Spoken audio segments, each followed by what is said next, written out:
Sudah. Sudah, Ibu. Oke. Jadi yang pertama, pada PPT ini kita akan membahas tentang apa itu BPH gitu ya, bagaimana terkait tata laksana terapinya, begitu juga dengan UTI ya, atau infeksi saluran kemih.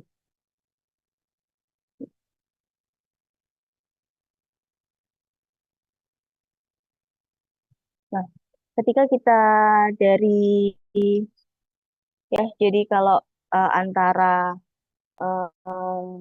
kandung kemih gitu ya, di sini ada kandung kemih di mana tempat urin pada kondisi normal prostat ya dan normal uretra. Di sini semacam ada saluran gitu ya uretra dan kondisi prostat normal ya. Berbeda halnya pada BPH di mana saluran uretra ini akan tertekan karena apa? Karena ada pembesaran dari prostat ya. Jadi pembesaran ini nanti akan dicek dengan apa pemeriksaan untuk melihat berapa sih volume dari prostatnya. Sehingga ketika saluran uretra ini tidak apa namanya tertekan gitu ya, maka urin ini tidak bisa keluar ya. Jadi biasanya ada beberapa manifest seperti keluhannya eh, apa sulit berkemih gitu ya, atau serasa kayak anyang-anyangan. Kemudian kalau tidak bisa nahan pipis dan lain sebagainya ya, kita akan bahas.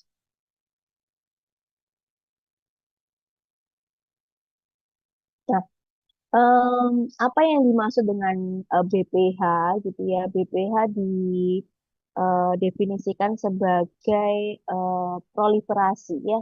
Jadi proliferasi dari sel prostat yang tidak malignan ya. Jadi non malignan prostatic stroma cell yang mana hasilnya itu adalah ada pembesaran pada prostat ya.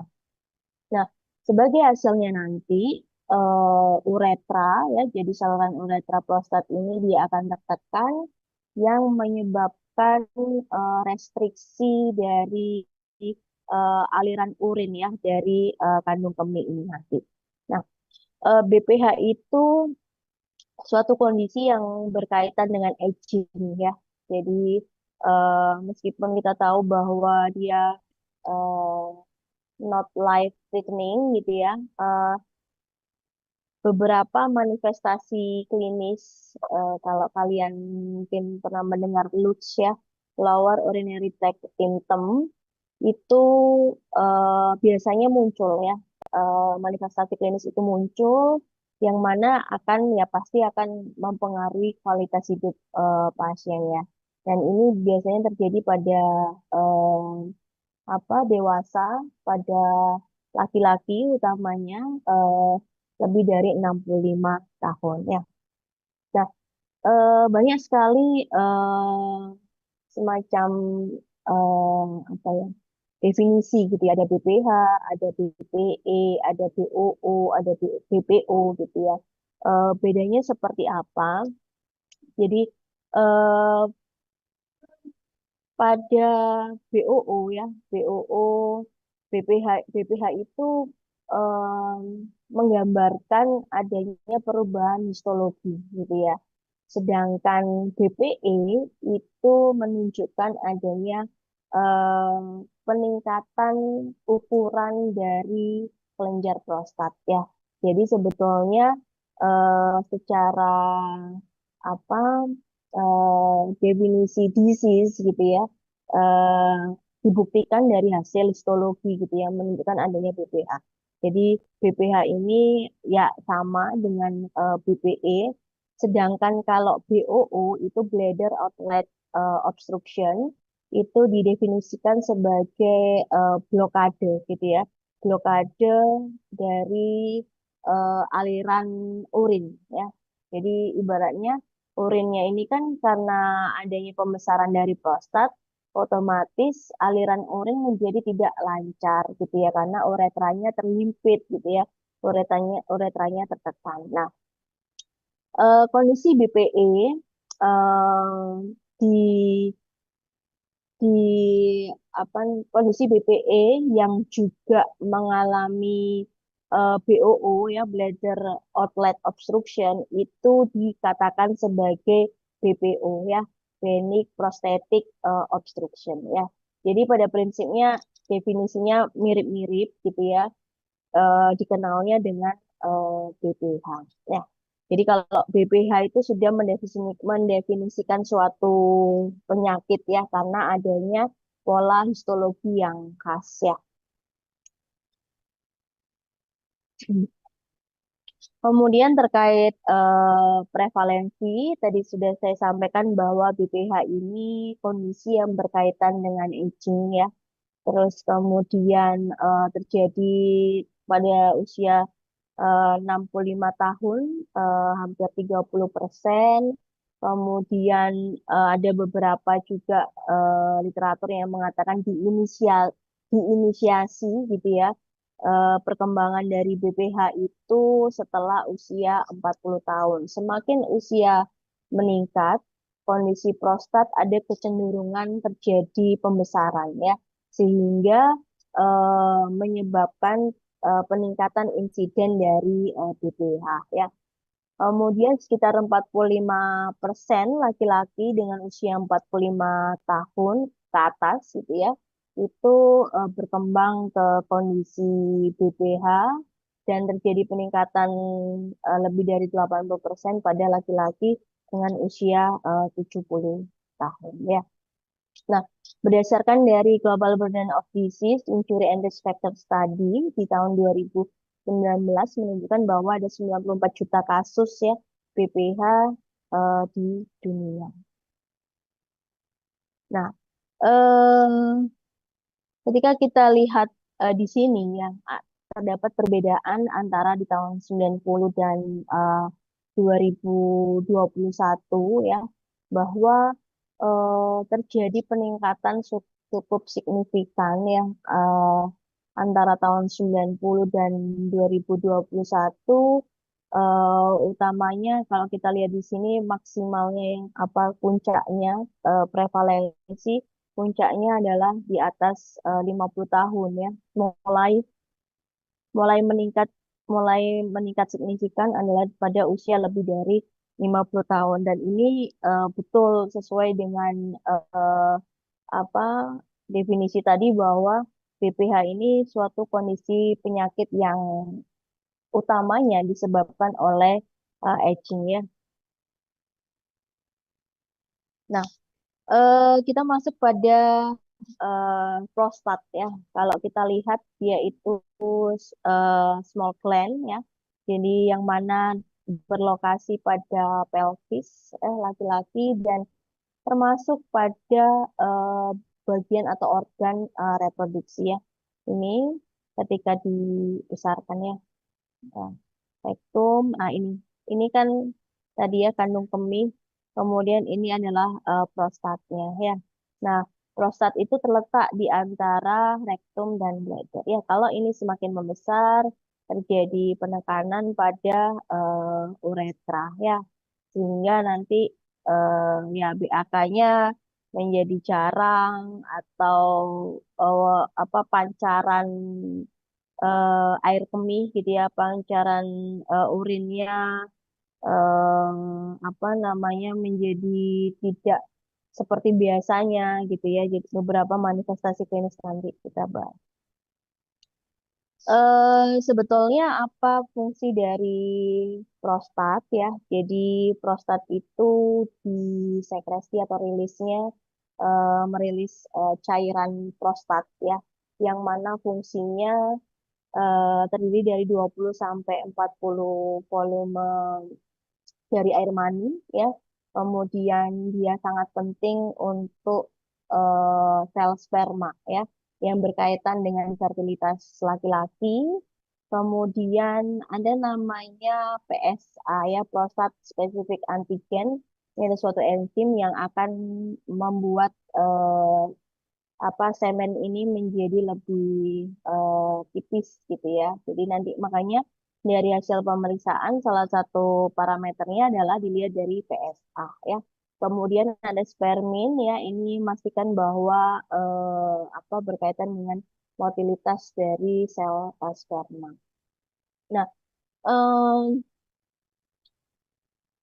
otot gitu ya pada prostat itu akan memastikan apa expulsion ya. Jadi expulsion dari air mani dia akan ke arah uretra kemudian dan dikeluarkan ya pada saat kondisi ejakulasi ya. Dan apa bagian uretra itu dia akan menutup gitu ya selama proses ejakulasi yang mana di sini ada konversi ya jadi testosteron kemudian diubah menjadi dihidrotestosteron dan hal ini nanti berkaitan dengan terapi dari BPH ya. Kemudian dari etiologinya ya. Jadi eh, kembali lagi bahwa pada proses aging ya dan ini merupakan faktor inisiasi ya karena berkaitan dengan age related gitu ya, berkaitan dengan usia. Kemudian dari hasil histologi BPH menunjukkan adanya proliferasi dari sel stroma gitu ya apa namanya pada transitional zone ya. Jadi kalau dilihat dari bagian prostat gitu ya ada namanya transitional zone. Nah, eh, hiperplastik nodul ya pada BPH itu terlokalisasi dominan gitu ya pada beberapa kompartemen di TZ sehingga akan menyebabkan proliferasi sel yang akan menstimulasi beberapa yang distimulasi oleh apa growth factor ya seperti testosteron maupun hidrotestosteron ya. Nah, di sini akan ada akumulasi ya, akumulasi dari eh, hidrotestosteron ya suatu produk yang di apa katalisir gitu ya oleh aktivitas dari 5 alfa eh, reduktase ya. Jadi namanya hipotesis dari DHT. Kemudian selanjutnya yang kedua adalah apa reawakening gitu ya dari induksi embrio potensial yang mana ada berkaitan dengan interaksi stromal dan epitelial. Kemudian yang ketiga adalah peningkatan dari sel stem atau ekspansi klonal. Eh, jadi stem cell hipotesis ya dinamakan itu. Terus kita tahu bahwa mm, evidence secara langsung ya untuk menjelaskan terkait BPH, kejadian BPH ya pada prostat laki-laki itu utamanya adalah pada site ini ya. Jadi apa prosesnya itu pada transitional zone ya.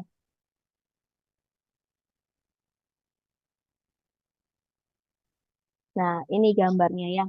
Jadi diagram ini apa gambar ini menunjukkan perubahan aging dari apa usia 20-30 tahun, kemudian middle age 40-60 tahun dan pada lansia gitu ya ataupun geriatri usia lebih dari 70 tahun.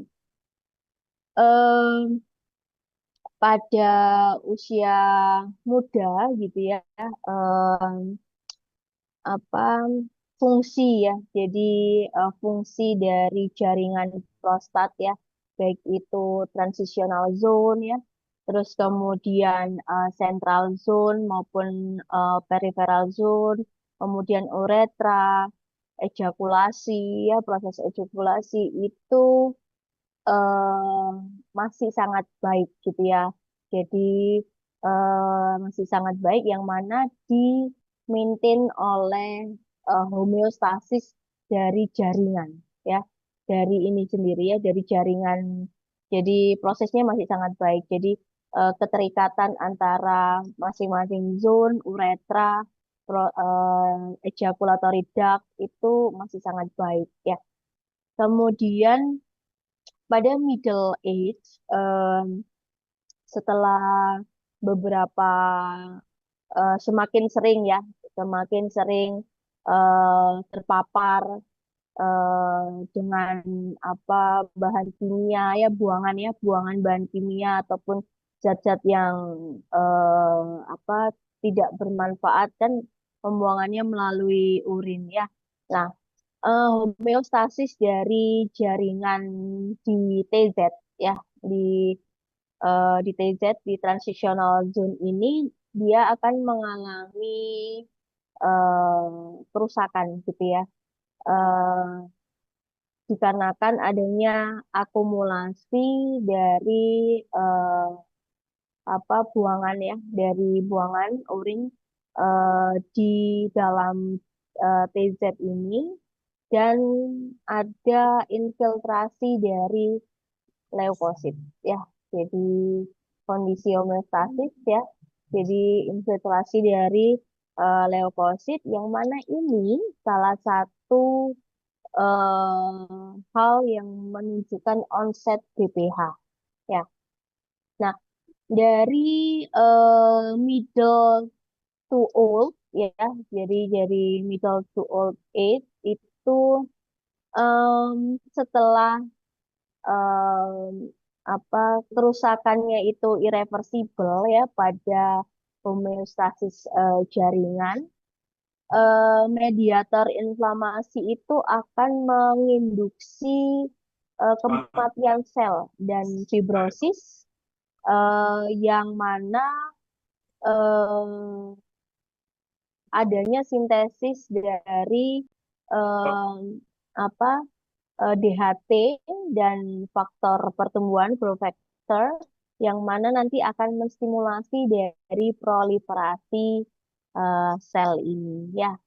Jadi membentuk menyebabkan gitu ya, menyebabkan epitelial hiperplasia ya, ataupun stromal hiperplasia yang mana nanti em, apa namanya menyebabkan dari TZ ya, dari transitional zone ini dia akan membesar dan eh, menyebabkan obstruksi dari uretra ya.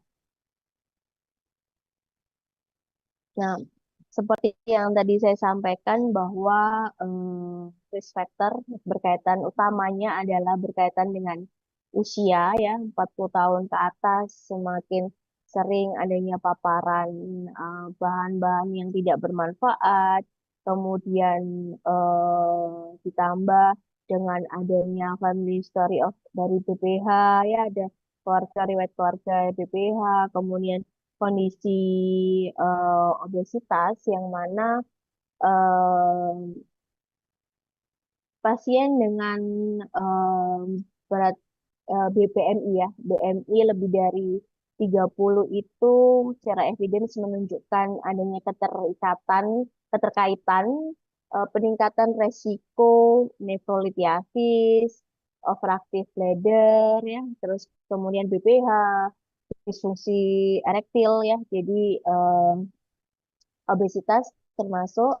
Kemudian metabolic disorder itu berkaitan dengan apa faktor patologinya ya, perubahan patologinya sehingga berdampak pada peningkatan volume prostat ya, dan ini kan linier gitu ya dengan progresi BPH ya. Kemudian selain itu juga em, apa namanya obesitas ya. Obesitas juga pengaruh dari menyebabkan peningkatan dari inflamasi sistemik ya, inflamasi sistemik, kemudian peningkatan level dari estrogen ya. Kemudian untuk heart disease, circulatory disease ini berkaitan seperti dislipidemia ya, dengan lower HDL, higher triglycerida gitu ya. Ini akan meningkatkan inflamasi dari prostat yang disebabkan oleh pengeluaran mediator inflamasi IL-8 ya. Nah, IL-8 ini berperan dalam oksidasi LDL dan insulin ya. Ya, salah satu faktor resiko berkaitan dengan diabetes mellitus ya pada pasien dengan diabetes mellitus ya, eh, hiperinsulinemia ya, ada insulin resisten. Nanti kalian akan dapatkan materi DM ini di quarter 3 ya. Kita tahu bahwa DM ya, yang perlu Anda ketahui bahwa DM berkaitan dengan ada kondisi resistensi insulin, kemudian ada kondisi sensitivitas insulin yang tidak adekuat ya, meskipun kondisi eh, ada hiperinsulinemia ya. Nah, kondisi ini akan berdampak pada beberapa hal gitu ya, peningkatan IGF-1, kemudian perubahan dari steroid gonad gitu ya, hormon ya, kemudian inflamasi, kemudian aktivasi dari sistem saraf pusat ya. Nah, seperti ini akan ya akan merilis gitu ya, merilis mediator inflamasi, kemudian kalau steroid berkaitan dengan estrogen, androgen gitu ya. Ya, ini akhirnya apa? Akhirnya adalah akan meningkatkan smooth muscle tone ya, jadi tonus otot polos yang ada pada bladder, kemudian prostat ya. Kemudian kalau yang berkaitan dengan inflamasi, kemudian peningkatan IGF itu menunjukkan adanya proliferasi dari sel, kemudian menghambat apoptosis, peningkatan progresi eh, cycle cell ya, industri EMT. Lah ini hal inilah menjadi salah satu faktor resiko dari BPH. Apakah pasien DM akan selalu mengarah ke BPH? Tidak ya. Secara evidence eh, sebetulnya cukup jauh antara DM dengan BPH. Tapi kalau pasien ini sudah ada DM, kemudian ada proses aging itu tadi dan ada beberapa faktor resiko ke arah BPH, maka ada potensi. Salah satu faktornya adalah berkaitan dengan diabetes mellitusnya ya. Kemudian terkait pengobatan gitu ya.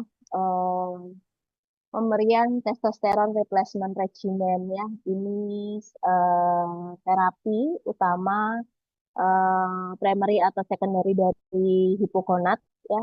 Jadi dia akan memberikan adisional ya substrat ya yang akan eh, dimetabolisme menjadi DHT ya oleh prostat. Jadi akan tadi etiologinya adalah akumulasi dari DHT ya.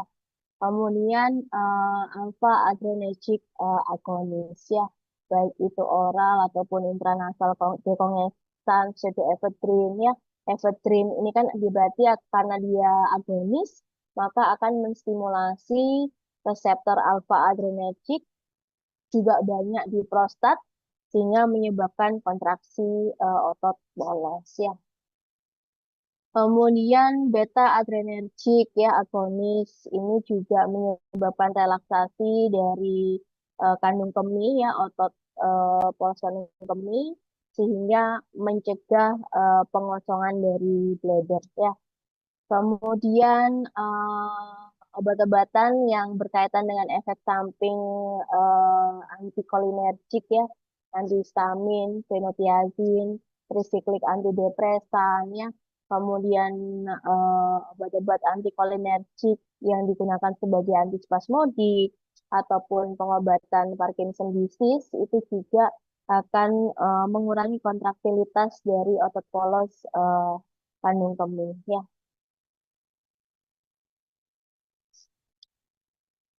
Terkait dengan manifestasi klinis ya dari ini PPK Ikatan Ahli Urologi Indonesia tahun 2021, pasien-pasien dengan BPH itu yang utama adalah berupa LUTS ya, lower urinary tract symptom ya. Jadi dibagi menjadi tiga. Yang pertama adalah gejala iritasi berkaitan dengan storage ya. Jadi kemudian yang kedua adalah gejala obstruksi atau disebut voiding ya. Kemudian yang terakhir adalah gejala pasca berkemih ya. Yang ini kan tadi ya bentuknya. Oh ini bladder, ini urin ada di bladder ya. Jadi ketika ini besar ya akan menekan apa uretra gitu ya sehingga berpengaruh pada PAK ya.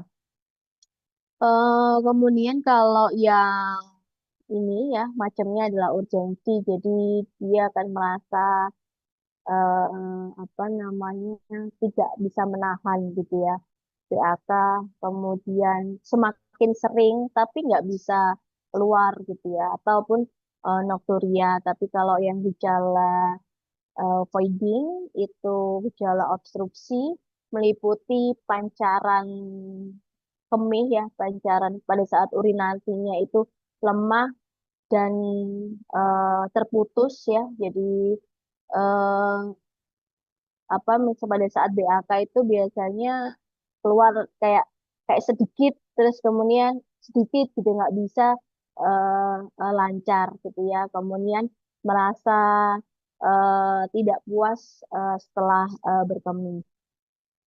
Kemudian gejala pasca berkemih ini udah lebih eh, berat gitu ya.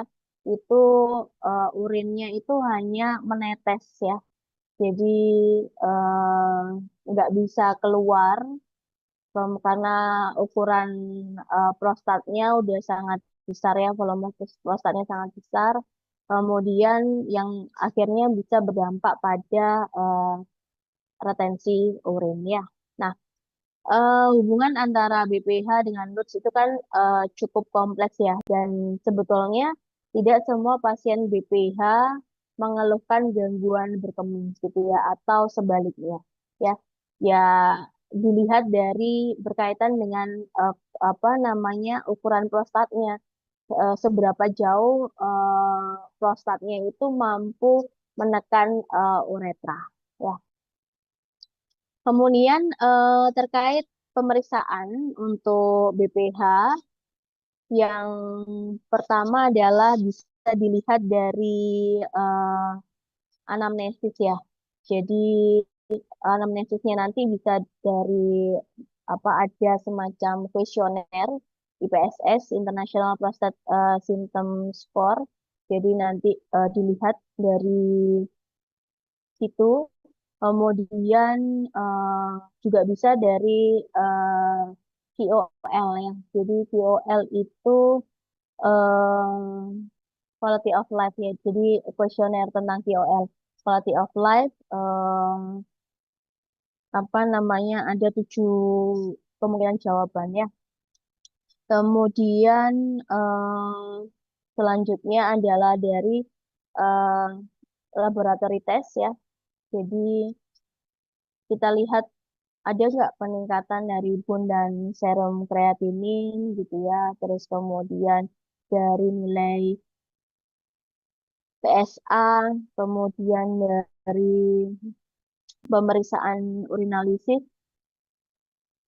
apakah ada leukosituria, hematuria, kemudian positif kristal ya, kemudian dari hasil uroflometri ya. Sebetulnya sangat banyak pemeriksaan apa untuk ke BPH itu ya. Jadi dari manifestasi klinis, kemudian dari status urologinya dilihat dari penampang dari ginjal, jadi ada tekanan ya. Jadi dicek oleh klinisi dari apa ya pada area flank, suprapubik, kemudian perineum, kemudian tungkai bawah untuk melihat ginjal, ada nggak obstruksi atau tanda infeksi, kemudian kandung kemihnya, kemudian genitalia eksternanya seperti apa. Kemudian juga ada namanya pemeriksaan colok dubur ya atau digital rectal examination. Jadi untuk melihat ada atau tidak pembesaran, kemudian konsistensi, nodul gitu ya, atau permukaannya itu semacam ya semacam ada nodul-nodul lah ini mengarah ke keganasan prostat ya. Nanti biasanya klinisi akan melakukan beberapa pemeriksaan. Kita tidak perlu membahas detail ke arah sana. Kalian cukup tahu. Yang penting adalah dari hasil IPSS-nya seperti apa, kemudian nilai PSA-nya berapa, kemudian dari hasil urinalisisnya seperti apa ya. Nah, karena kalau urinalisis itu kan nanti selain selain apa mengarah ke BPH yang berkaitan dengan prostat itu kita bisa eh, mengarah ke progresivitas ISK ya. Jadi sangat related antara BPH dengan ISK ya. Kemudian PSA ya. PSA itu apa prostat spesifik antigen. Jadi semacam digunakan sebagai prediktor volume prostat ya karena sel epitel prostat itu berperan dalam menentukan PSA di dalam sirkulasi. Ya. Kemudian jadi bisa memprediksi kualitas apa eh, PSA itu bisa memprediksi perubahan dari keluhan ya. Kemudian berbanding terbalik dengan Max ya. Kemudian berbanding terbalik dengan kualitas hidup, kemudian berbanding lurus dengan resiko terjadinya retensi ya. Kemudian uroflometri ya, ini terlihat dari sini ada perbedaan ini gambar uroflometri pada laki-laki dengan LUTS ringan, kalau yang ini dengan LUTS sedang dan berat ya. Jadi uroflometri itu pemeriksaan untuk melihat pancaran urin ya selama berkemih itu seperti apa. Ini non-invasif ya. Kemudian mendeteksi gejala obstruksi saluran kemih. Kemudian dari uroflometri nanti akan diperoleh berapa volume berkemihnya, kemudian laju pancaran maksimum atau disebut Q max ya, kemudian laju pancaran serata, kemudian waktu yang dibutuhkan untuk mencapai laju pancaran maksimum, kemudian lama pancarannya seperti apa. Nanti itu ada di hasil uroflometri ya. Oke, ini adalah IPSS-nya ya. Jadi dari hasil anamnesis eh, klinisi gitu ya, nanti akan menanyakan tujuh ya, tujuh pertanyaan ini. Jadi apakah pengosongan dari bladder ini istilahnya tidak tuntas gitu ya. Kemudian terkait frekuensi ya, seberapa sering itu BAK ya, kurang dari 2 jam setelah Anda selesai BAK yang sebelumnya ya. Kemudian terkait intermittent ya, jadi berhenti, kemudian ada pancaran lagi ya, kemudian urgensinya seperti apa, kemudian merasa semacam ada kelemahan gitu ya urinary stream, kemudian strainingnya seperti apa, kemudian pada saat tidur gitu ya, seberapa sering Anda bangun untuk BAK gitu ya.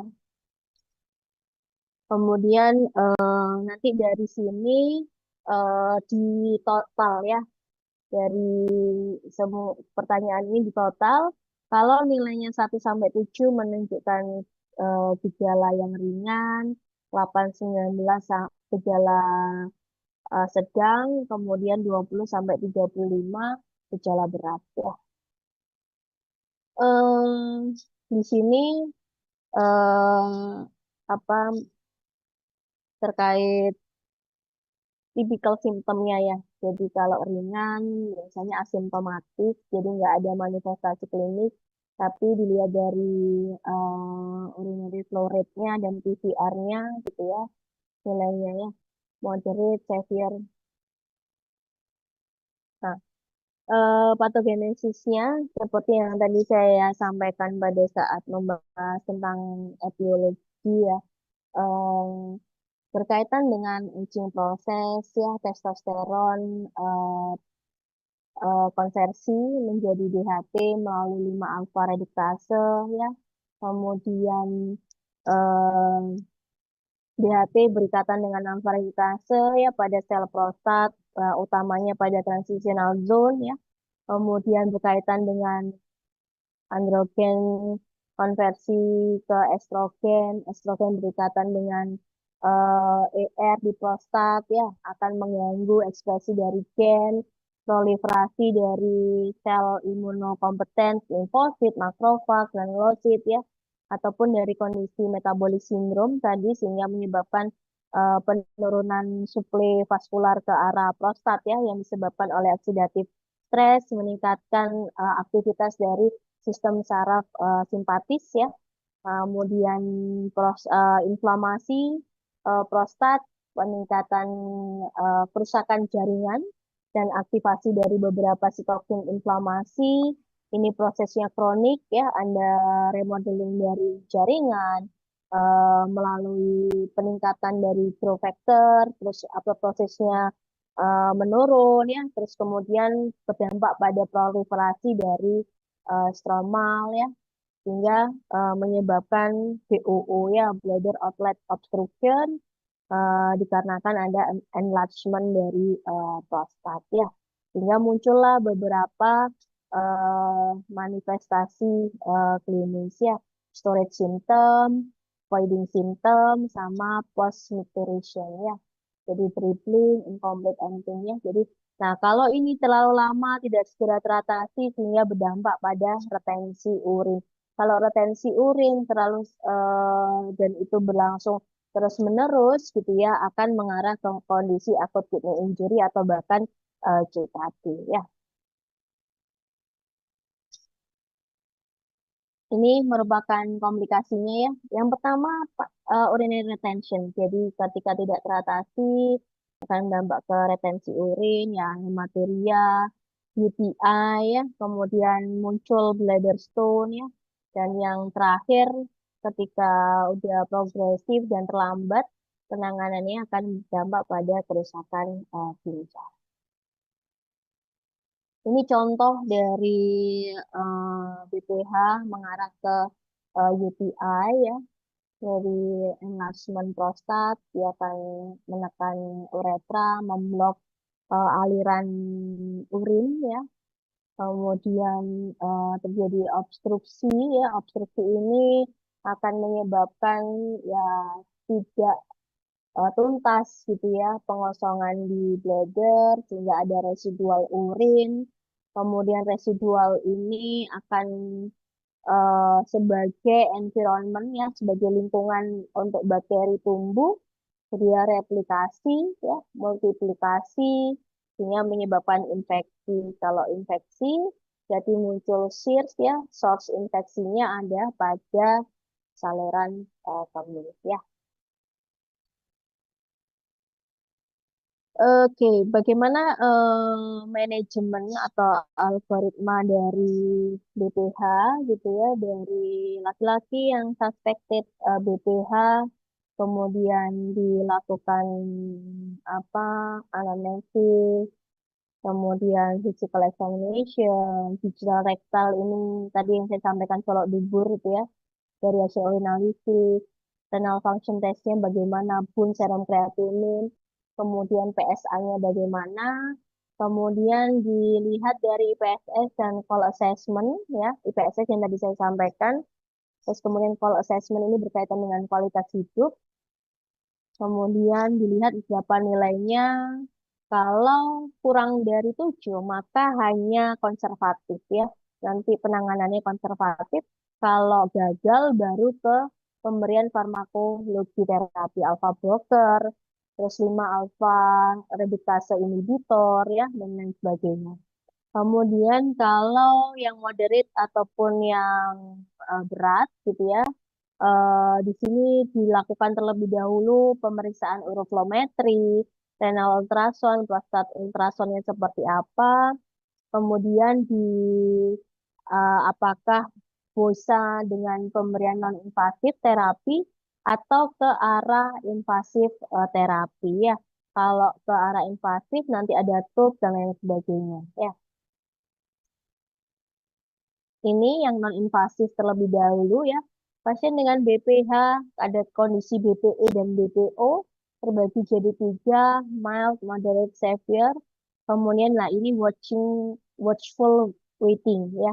Jadi ini konservatif.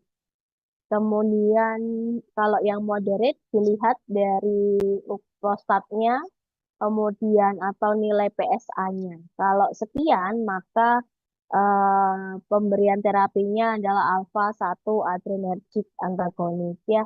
Kalau lebih dari 40 atau PSA-nya lebih dari 1,4, maka bisa alfa atau kombinasi antara 5 alfa reduktase inhibitor dengan alfa 1 blocker ya. Kemudian ada kondisi erectile dysfunction ya, pada misalnya pada pasien BPH ini ada kondisi erectile dysfunction, maka di sini yang diberikan adalah fosfodiesterase inhibitor ya. Kalau predominan simptomnya iritatif, voiding gitu ya, tambahkan anticholinergic atau beta 3 agonis ya. Sebelumnya udah dapet alpha 1 blocker atau 5 alpha reduktase inhibitor. Tapi kalau sudah berat ya, loads-nya berat, kemudian mengarah ke komplikasi atau pasiennya udah pernah mendapatkan terapi farmakologi tapi tidak responsif gitu ya, maka penanganan selanjutnya adalah pembedahan.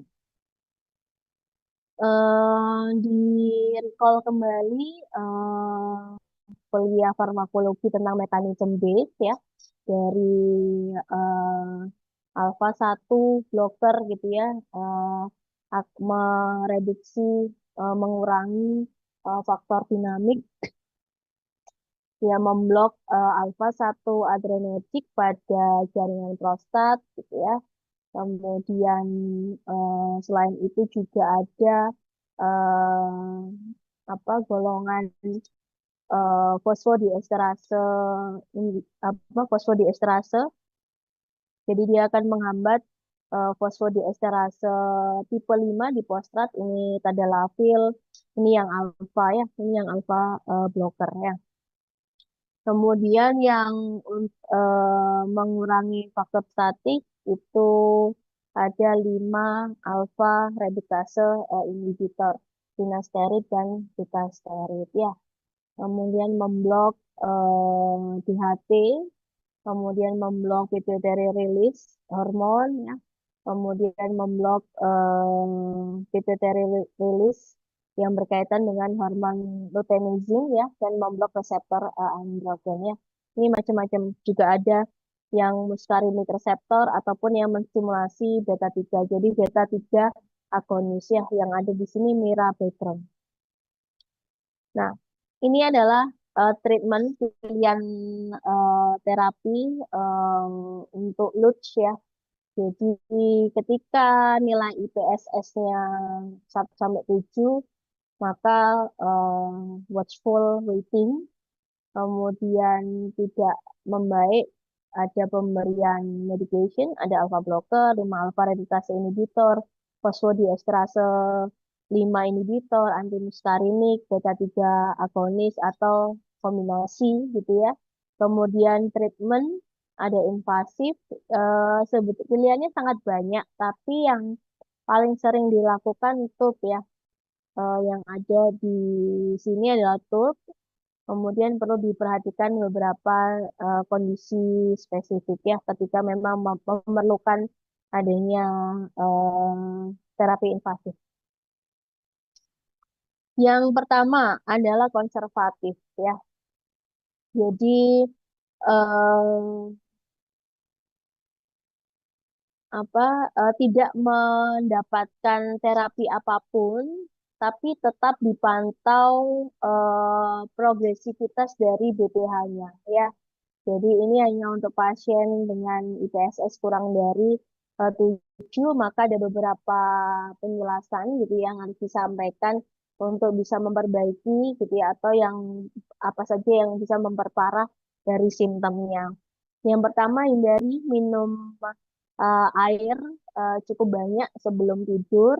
Kemudian yang kedua, eh, jangan banyak jangan banyak minum atau mengkonsumsi minuman yang mengandung kafein ya, atau alkohol ataupun coklat yang punya efek eh, diuretik ya, karena nanti akan meningkatkan produksi urin dan akan memperparah atau memperberat frekuensi, urgensi maupun nokturia ya.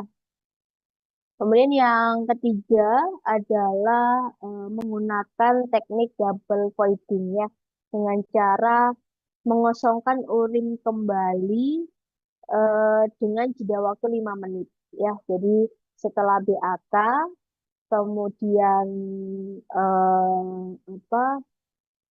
selesai gitu ya, kemudian dicoba lagi 5 menit kemudian ya. Jadi diusahakan untuk mengosongkan bladder.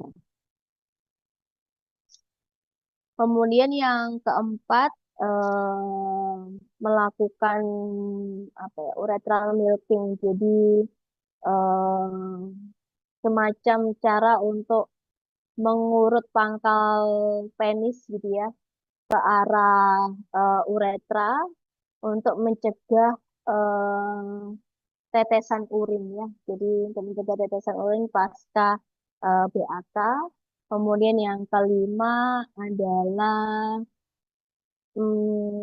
gunakan teknik distraction gitu ya, untuk mengalihkan perhatian seperti kayak menekan penis, kemudian latihan pernafasan, kemudian tekanan perineal, kemudian istilahnya bagaimana cara untuk mengalihkan perhatian dari gejala overactive bladder ya.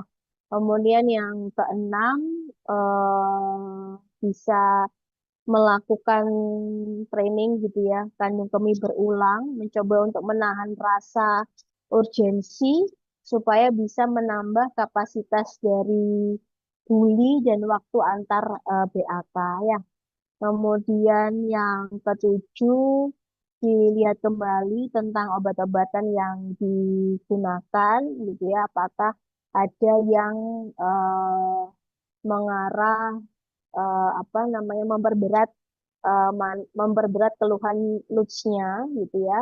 Yang itu satu mengatur dari cara waktu minum obatnya ya. Kemudian yang kedelapan ya harus disiapkan bantuan ya kalau misalnya ternyata ada gangguan mobilitas ataupun kesadaran. Yang kelima eh, segera segera mengkonsumsi obat ketika terjadi konstipasi ya. Jadi biar nggak eh, apa namanya mengejan ya, mengejan terlalu kuat ya. Nah, hal ini itu dilakukan atau dimonitor 3 sampai 6 bulan ya. Nanti dilakukan anamnesis kembali, simptomnya seperti apa, IPSS-nya seperti apa, uroflometrinya bagaimana, volume urinnya bagaimana. Kalau itu memburuk, maka perlu adanya terapi. Ya, oke. Yang pertama adalah alpha satu blocker ya. Jadi alpha reseptor itu ada di dominan di prostat. Dia menghambat kontraksi otot polos prostat sehingga mengurangi eh, resistensi dari tonus bladder ataupun uretra. Ya, kemudian dari beberapa obatnya ada 4 jenis ya non selektif ini yang tidak digunakan ya karena dia memblok alfa satu dan alfa 2 adrenergic. Kemudian yang selektif, short acting ada prazolin, ada alprazolam. Kemudian yang selektif long acting ada dexamethasone, perazolin. Kemudian partial partial subtipe alpha 1A. Jadi dia termasuk selektif, tapi alpha satunya itu yang jenis alpha 1A ya, itu tamsulosin ya. Nah, alpha satu reseptor itu mempunyai 3 subtipe, 1A, 1B, dan 1C ya. Dan alpha 1A reseptor itu yang paling spesifik ya. Jadi punya konsentrasi spesifik di bladder dan prostat ya. Terus kemudian yang perlu diperhatikan lagi adalah efek sampingnya ya. Jadi ada ortostatik hipotensi, dizziness, fatigue, gangguan ejakulasi ya, kemudian nasal congestion. Berdasarkan American Urologic Association itu mempertimbangkan bahwa apa afluzolin, doxazolin, tamsulosin, perazolin ya yang ada di sini yang tidak bukan yang non selektif tapi yang selektif itu apa eh, efektif gitu ya memberikan efek yang optimal gitu ya untuk case-case Lutz sedang hingga ke berat ya dengan dilihat nilai IPSS-nya lebih dari 8 ya. Kemudian kalau yang doxazolin sama um, perazolin ya, itu dia termasuk alpha blocker yang generasi yang lama gitu ya, dan dia perlu adanya titrasi dosis ya. Jadi perlu titrasi dosis dan monitoring terkait tekanan darahnya ya. Kemudian, nah ini dari guideline ya, alpha blocker efektif mengurangi voiding symptom, kemudian meningkatkan maksimum urine flow rate Vmax ya dibandingkan placebo dengan level yang 1A. Ini meningkatkan resiko pengembangan vascular related adverse effect dibandingkan dengan placebo berkaitan dengan resiko IVIS ya. Kemudian, nah ini yang cukup sering ya, ada disfungsi dari ejakulasi.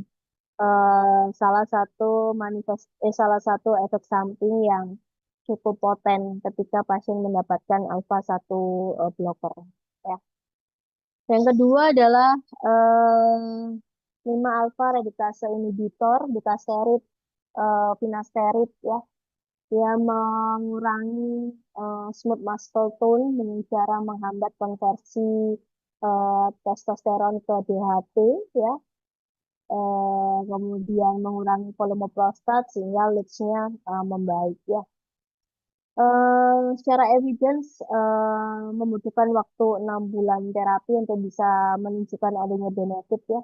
Obatnya ada dua macam, finasterid dan dutasterid ya. Kalau finasterid itu 5 alfa eh, type 2 blocking ya, tapi kalau dutasterid eh, type 1 tipe 1 dan tipe 2 ya.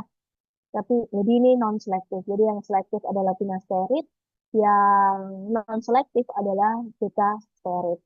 Side effect-nya apa? Menurunkan libido, kemudian disfungsi ereksi, gangguan ejakulasi ya yang berkaitan dengan sexual dysfunction. Kemudian ini dari headline ya, summary evidence-nya. Jadi setelah 2 sampai 4 tahun terapi dengan pemberian 5 alfa reduktase inhibitor, dia mampu apa namanya sekitar 15 sampai 30%, terus kemudian menurunkan volume prostat ya 18 sampai 28%, Vmax-nya juga meningkat ya. Terus kemudian bisa juga mencegah perkembangan penyakit, kemudian sehingga dan kebutuhan dari surgery ya. Nanti bisa dibaca sendiri. Kemudian yang ketiga itu adalah fosfodiesterase 5 enzim inhibitor. Jadi PDE 5 inhibitor. Jadi eh, tadalafil ya. Kan sebetulnya ada tadalafil, sildenafil ya. Tapi yang di approve oleh FDA sebagai treatment LUTS adalah tadalafil ya. Kemudian dengan side effect-nya adalah gastroesophageal reflux, headache, dyspepsia, back pain, nasal congestion ya. Untuk pasien dengan BPH eh, yang punya erectile dysfunction, pemberian alpha 1 blocker itu diberikan terlebih dahulu gitu ya sebelum apa, memberikan terapi terkait ED-nya ya. Nah, nanti baru pemberian terapi ED-nya itu dititrasi dengan dosis yang lebih rendah terlebih dahulu. Jadi kalau dikombinasi dengan sildenafil, jadi dosis apa namanya, dosis lebih dari 25 miligram itu jangan diberikan dalam waktu 4 jam setelah alpha blocker ya, karena kan alpha blocker sendiri ada efek ke arah side effect-nya adalah erectile dysfunction ya. Kemudian selanjutnya adalah antimuskarinik ya. Jadi obat-obatan antagonis reseptor muskarinik ini dia bertujuan untuk menghambat atau mengurangi stimulasi dari reseptor muskarinik, bisa M2 ataupun M3, sehingga akan mengurangi kontraksi sel otot polos dari kandung kemih ya. Kemudian efek sampingnya mulut kering, konstipasi, kesulitan berkemih, nasofaringitis, pusing gitu ya. Kemudian monoterapi antimuskarinik secara signifikan bisa memperbaiki urgensi, kemudian inkontinensi urinasi, kemudian frekuensi berkemih pada siang hari ya. Kemudian juga berkaitan dengan peningkatan PVR. PVR itu post void residual ya. Jadi berkaitan dengan peningkatan PVR setelah mendapatkan antimuskarinik. Kemudian namun apa, retensi akut itu juga jarang terjadi pada pria dengan PVR volumenya itu kurang dari 150 pada awal terapi ya. Dan ini antagonis reseptor muskarinik ini bisa digunakan untuk kasus-kasus luts sedang hingga ke berat dengan keluhan yang eh, apa cukup banyak gitu ya, dengan keluhan yang cukup berat. Kemudian selanjutnya adalah beta 3 agonis ya. Jadi eh, dia predominan beta reseptor ya, yang mana akan apa ekspres pada sel otot polos detrusor dan menstimulasi apa memproduksi memstimulasi relaksasi, efek relaksasi gitu ya. Obatnya adalah mirabegron. Dia akan mengimprove simptom OAB, overactive bladder, termasuk apa BAK pada saat peningkatan frekuensi BAK pada siang hari, urgensi, UII, UUI itu urgensi, urinary incontinence ya. Jadi kalau overactive bladder itu dorongan buang air kecil yang kuat dan tiba-tiba, yang mana seringkali sulit ditahan ya. Eh, Pasien yang mendapatkan mirabegron itu secara evidence membutuhkan durasi terapi yang lebih panjang dibandingkan pasien yang mendapatkan anti muscarinic ya. Efek sampingan hipertensi, HDH, UTI, kemudian upper respiratory tract symptom ya. Karena dia beta ya, beta 3 berkaitan dengan jantung, paru ya. Kemudian ini adalah perbedaan antara masing-masing dari alpha adrenergic, 5 alpha reduktase inhibitor, fosfodiesterase inhibitor ya, anticholinergic agent, beta 3 agonisnya. Berkaitan dengan mana yang bisa relaksasi otot polos prostat, bagaimana apakah bisa untuk mengurangi size dari prostat ya, kemudian progresivitas ke heart disease seperti apa, onsetnya bagaimana, apakah mampu untuk memperbaiki BOO ya, kemudian dosisnya apakah sehari sekali, sehari 2 kali gitu ya, terus mampu menurunkan PSA atau tidak, berkaitan dengan efek samping seksual dysfunction ya, seperti apa, kemudian efek dari kardiovaskularnya seperti apa ya. Itu bisa dibaca, nanti itu dipahami ya, siapa tahu keluar di ujian. Kemudian berdasarkan evidence terkait efektivitas BPH ya, eh, single regimen 5 alpha reduktase inhibitor, alpha 1 adrenergic blocker ya, kemudian ataupun yang kombinasi. Di sini menunjukkan bahwa dari hasil kumulatif insiden progression dari ketiga jenis eh, obat ya, ketiga treatment ini menunjukkan memang kombinasi terapi antara A5 alpha reduktase inhibitor dan alpha 1 adrenergic blocker ini mampu menurunkan simptom dari BPH ya, mulai dari retensi urin, kemudian inkontinensi DAK, renal insufficiency, kemudian recurrent UTI ya. Kemudian dan ini cocok untuk case-case pasien BPH dengan prostat volume lebih dari 30 dan PSA skornya lebih dari 1,5 ya. Jadi apakah pasien BPH selalu langsung mendapatkan terapi kombinasi? Tidak gitu ya. Tapi dilihat dulu dari beberapa pemeriksaan tadi gitu ya. Kemudian dicoba single regimen terlebih dahulu apakah membaik atau tidak dalam waktu 3 bulan, dievaluasi, kemudian apakah muncul ESO yang apa namanya mengganggu aktivitas dan sebagainya, nanti dikaji baru perlu atau tidak kombinasi. Ya, ini nanti bisa dibaca terkait kombinasi terapi dari beberapa regimen. Kalau alpha satu blockers dengan 5 alpha reduktase inhibitor pada case seperti apa ya. Nah, ini perbedaannya ya antara pada kondisi klasik penis, jadi kondisi relaksasi gitu ya.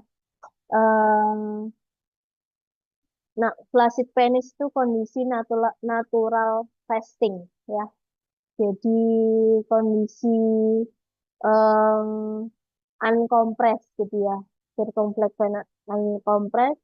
Kemudian ketika ada stimulasi seksual akan menyebabkan produksi NO ya, nitric oxide, meningkatkan aktivitas dari guanyl siklase, terus kemudian meningkatkan CGMP, ada relaksasi dari otot polus corpus cavernosum, blood flow ke arah penis meningkat, ada kondisi ereksi, gitu ya, pengeluaran air mani dan sebagainya. Ya, nah, ketika pasien itu mendapatkan terapi alfa satu blocker misalnya, gitu ya, kan memblok reseptor alfa satu. Nah, di sini akan menurunkan tegangan dasar di otot polos penis ya. Jadi penisnya menjadi lebih rileks. Jadi ada gangguan ereksi di sana. Ya. Kemudian yang selanjutnya adalah surgery gitu ya. Sebelum dilakukan intervensi pembedahan pada pasien LUTS dengan BPH dengan LUTS, perlu dilakukan penilaian dari ukuran, bentuk prostatnya gitu ya, dengan cara USG abdomen, sistoskopi, kemudian kalau ada MRI atau CT scan gitu ya. Nah, ini ada beberapa kondisi indikasi absolut maupun yang relatif. Kalau absolut berkaitan dengan retensi urin akut, terus kemudian gagal trial tanpa kateter, kemudian infeksi saluran kemih berulang, hematuria mikroskopik berulang, batu kandung kemih, penurunan fungsi ginjal yang disebabkan oleh obstruksi akibat BPH ya. Kalau yang relatif berkaitan dengan keluhannya sedang ke berat ya, tapi tidak menunjukkan perbaikan setelah pemberian terapi non bedah ataupun pasien yang memang menolak dengan pemberian terapi apa farmakologi. Ini TURP gitu ya. Jadi ada dua teknik monopolar dan eh, bipolar ya.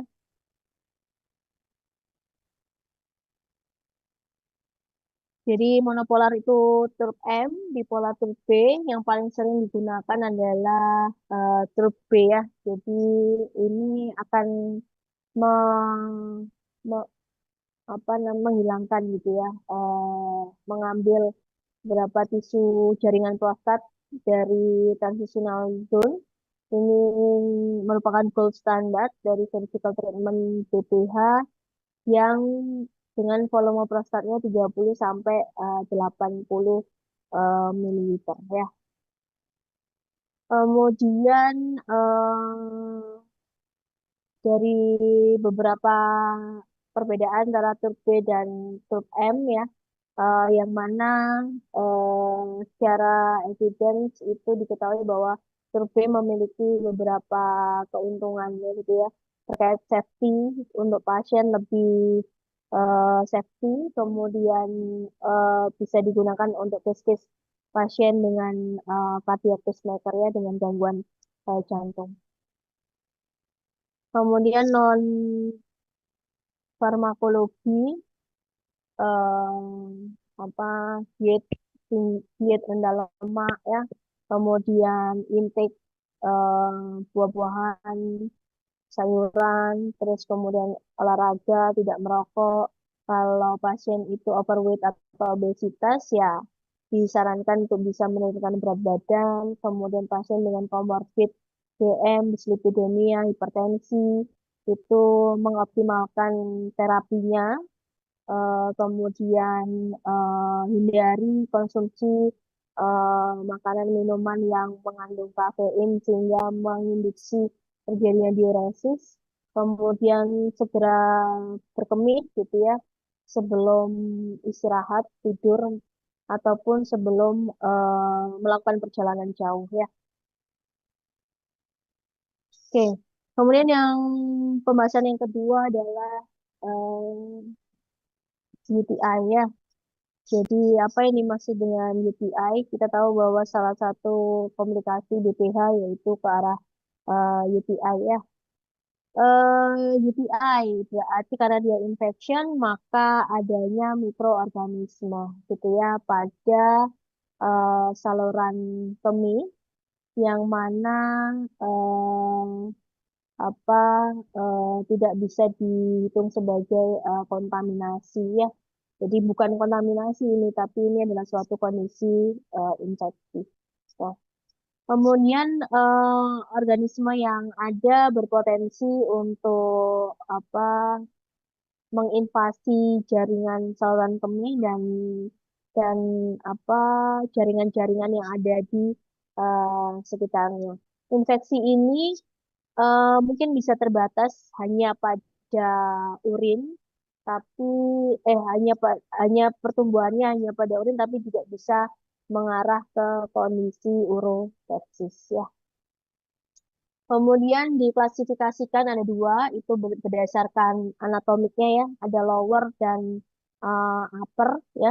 Kemudian kalau lower biasanya dikenal dengan sistitis, uretritis, prostatitis. Kalau yang upper berkaitan dengan pyelonefritis dan UTI juga bisa dibagi menjadi dua berdasarkan keparahan penyakitnya, komplikasi maupun komplikasi ya.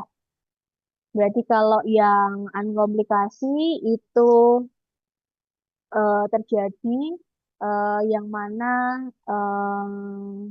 apa tidak menyebabkan adanya gangguan yang lebih berat ya seperti misalnya ada stone, kemudian obstruksi dari saluran kemih gitu ya, kemudian prostatik hipertrofi ya, nggak ada ke arah sana. Jadi sebetulnya flow-nya normal gitu ya, hanya menunjukkan bahwa adanya pertumbuhan kuman pada saluran kemih ya. Kemudian bisa dilihat dari hasil urinalisis yang mana menunjukkan adanya bakteri positif lebih dari 100.000 per mililiter urin, ada leukosituria gitu ya. Tidak selalu hematuria ya untuk kondisi ISK atau UTI. Kemudian klasifikasi dari unkomplikasi UTI ya. Ini sebetulnya unkomplikasi tapi juga bisa mengarah ke komplikasi ketika ada kondisi komorbid dan delay dari penanganan UTI-nya ya. Ketika memang ke arah komplikasi, ada kecenderungan mengarah ke kondisi urosepsis. Kalau urosepsis berarti kondisi sepsis yang disebabkan atau source infeksinya adalah pada saluran kemihnya. Penanganannya sama seperti penanganan eh, infeksi saluran kemih, tapi perlu dikaji terkait SOFA skornya bagaimana, kemudian pemberian resusitasi cairan gitu ya, dalam waktu 1 jam pertama bersamaan dengan pemberian antibiotik. Dan karena kecenderungan ke arah sepsis disebabkan oleh bakteri MDRO, maka itu yang perlu menjadi perhatian untuk dilakukan kultur ya. Kemudian klasifikasi dari UTI, unkomplikasi, UTI, tadi sudah komplikasi, kemudian recurrent berarti ini berkaitan keterulangan gitu ya, kambuh. Jadi dari pasien itu pernah mengalami ISK, kemudian dalam waktu apa namanya 6 bulan kemudian muncul lagi ISK gitu ya. Lah ini dikatakan sebagai recurrent UTI ya. Kemudian atau juga bisa berkaitan dengan penggunaan kateter ya.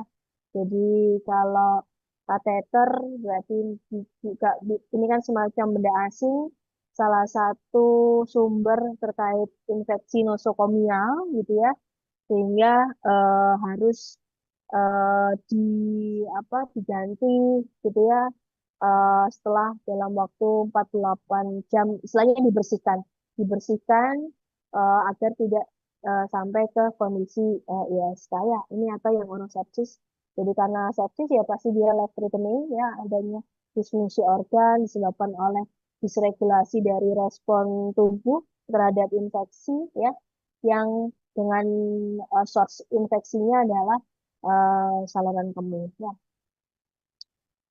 Risk factor ada cukup banyak, ada tipe Orenuk gitu ya. Kalau O tidak diketahui risk factornya biasanya untuk perempuan yang premenopause sehat, tidak ada kondisi komorbid apapun. Kemudian yang R, dia risk factornya ada recurrent UTI, gitu ya, tapi manifestasi klinisnya atau outcome dari disease-nya itu tidak serius ya, berkaitan dengan karena seksual behavior-nya, kemudian penggunaan kontrasepsi, kemudian defisiensi hormonal postmenopause ya, kemudian ada komorbid DM tapi terkontrol ya. Kemudian yang lainnya kalau misalnya ini ada extra urogenital risk factor, jadi ada resiko ke arah outcome yang lebih serius ya. Ini dengan risk factornya adalah pada ibu hamil, laki-laki ya, uncontrolled DM, kemudian kondisi imunosupresi ya, kemudian pada balita atau newborn ya, yang lahir prematur gitu ya.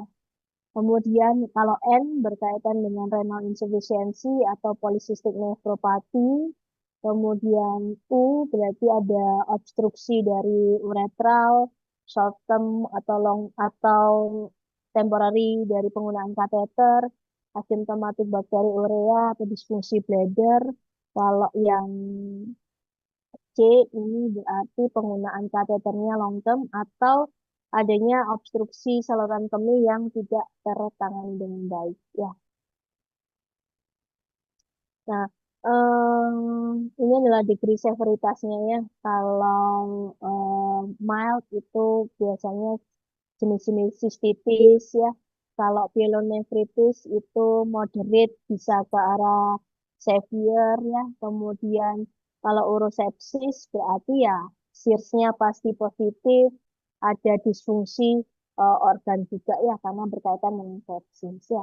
Urenuk yang tadi terkait faktor resikonya dan yang perlu menjadi perhatian adalah jenis bakterinya ya patogennya apa. Dari hasil ketika tidak teratasi dengan pemberian ABI empiris, maka perlu dilihat peta medan kumannya bagaimana, kemudian hasil kultur urinnya, patogennya apa, kemudian eh, antibiotik yang sensitif dan resistennya itu apa saja gitu ya. Kemudian jenis bakterinya apakah mengarah ke MBRO atau tidak gitu ya. Maka itu menjadi apa menjadi eh, faktor gitu ya untuk menentukan pengobatan atau pemberian antibiotiknya seperti apa.